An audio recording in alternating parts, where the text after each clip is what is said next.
Good morning, children. In the last class, we were talking about that how Magad became developed and who were the kings who ruled in Magad. We will start today about Chandragupta Maurya. Now, Chandragupta Maurya was the founder of the Mauryan dynasty, and he ruled this Magad dynasty. He ruled this Magad from 321 to 185 BC.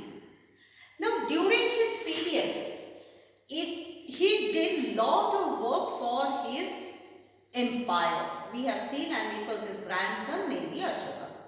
Now, how the historians have reconstructed this history, there was no one to tell them.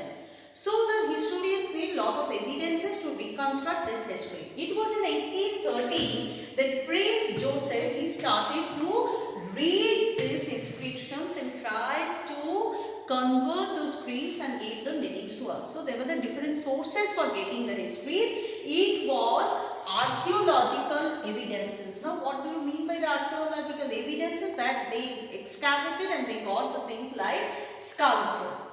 We said that lot of sculptures we got at that time, that we got Yaksha and Yakshi, that two sculptures, and this sculpture talks about that these might be the objects of worship. That is, during that Mauryan period, they used to observe these gods, and they also related with all the religions that is Jainism, Buddhism, and with Hinduism. So that sculptures, we got lot of caves and all. From that we come to know about the Mauryan period. Another very important source, that is account of Megasthenes. You all know that Megasthenes was a Greek ambassador. He came to India during that period.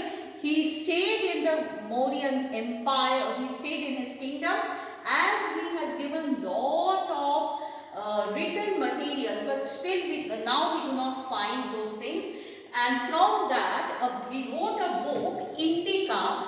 This book is totally about the sources of the Mauryan history. Like that, we also get lot of, you can say that, inscriptions, that is pillars, which those pillars were written during the time of Ashoka.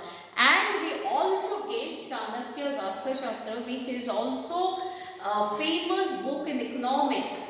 He talked about how this whole system, that is how the monetary financial things have been taken place, all his about his administration. These are all the sources of the Mauryan history. We are coming one by one. Let me rub the board and tell you once more. Okay, let us continue the topic. We were doing about that, the finding about the Mauryas only. So I was talking in that there are lots of sculptures. So sculptures helped us to reconstruct the Mauryan history, and we can find that the Mauryan history also, in the Mauryan history, that art also took a new mode, that is from wood to stone. That is, on the stone they started to engrave lot of sculptures now, and that was a change of art also.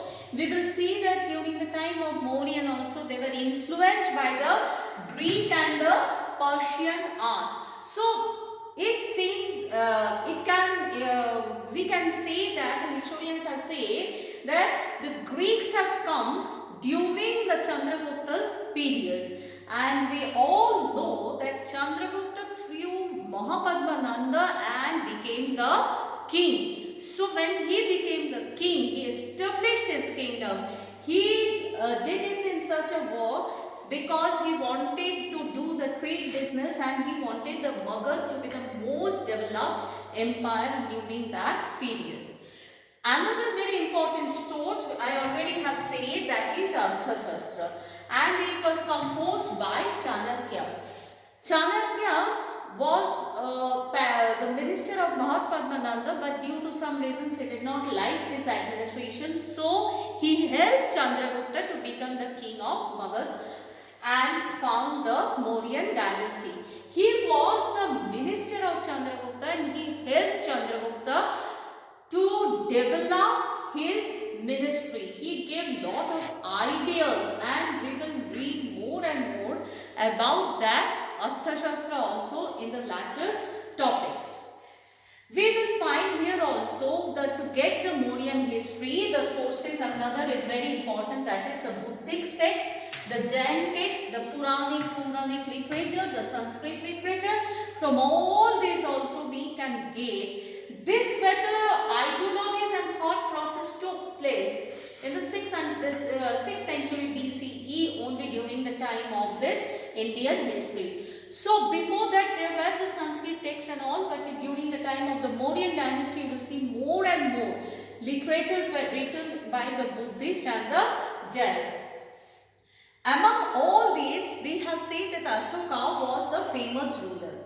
He was the one in the Indian history who left war, and after leaving the war, he was the one who wrote all his messages towards the people, that is on the rocks and on the pillars. And we can say that is the most valuable source to know the history of that period.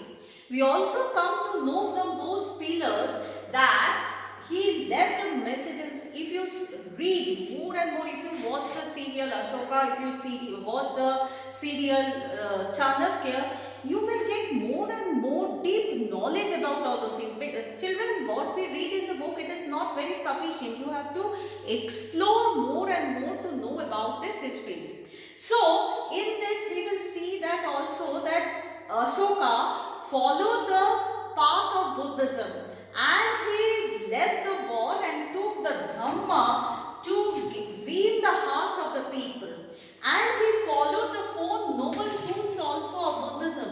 Mainly he said that first is very important, respect towards the elders. When he came to know that after the war that lots of sorrows like Gautam Buddha only, he said that every people should first respect to the elders. Secondly, he said generosity towards the Brahmins, because many people at that time were ignoring the Brahmins, but he never said. He said that there should be generosity towards the Brahmins. Third, he talked about treating the slaves and servants equally. See, no king can say such a thing. But Ashoka said, as a king, he said to the slaves and servants who are living in his kingdom also, they should be given the equal treatment and all. And the very important thing he said, that respect for all the religions. He said that if you want that worldly happiness and all, then we have to follow these dhammas. And he's given an example to the whole world that a country can be ruled by all these ways, and these are the sources to reconstruct the Mauryan history. Next day we will see that in this source, from these sources we find that how the Chandragupta Mauryan, or you can say how the Mauryan Empire did the administration work also. The question here arises that was it same in all the places or there were differences? So let us think about that question. Until that, bye students. Thank you.